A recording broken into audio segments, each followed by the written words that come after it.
સુરેન્દ્રનગર જિલ્લામાં ખનીજ ચોરી અટકવાનું નામ નથી લઈ રહી, તેવામાં વધુ એક ગેરકાયદે ખનન સામે આવ્યું છે।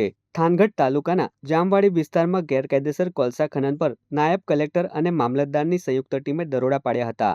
આ દરોડા દરમિયાન 5 કાર્બોસેલના કુવાઓ ચાલુ હાલતમાં મળી આવ્યા હતા। આ કુવાઓ પરથી ગેરકાયદેસર ખનન પ્રવૃત્તિઓ ચાલી રહી હતી।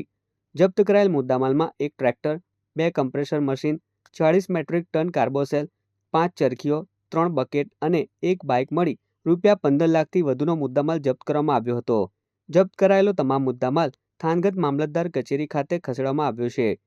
ગેરકાયદેસર કાર્બોસેલ ખનન કરતા ઈસમો સામે નિયમોનુસાર કાર્યવાહી હાથ ધરવામાં આવી છે। એટલું જ નહીં, ગેરકાયદેસર કાર્બોસેલના કુવાઓ કોના દ્વારા ખોદવામાં આવ્યા હતા તે અંગે પણ વધુ તપાસ હાથ ધરવામાં આવી છે।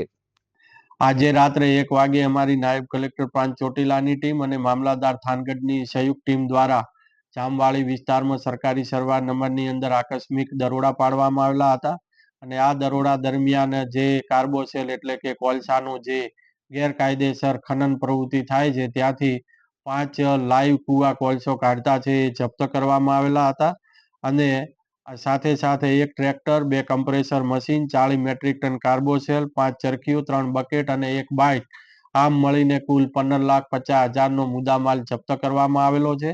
આ તમામે તમામ મુદ્દામાલ છે એ જપ્ત કરી અને મામલતદાર કચેરી થાનગઢ અને મામલતદાર કચેરી ચોટીલા ખાતે ખસેડવામાં આવેલ છે।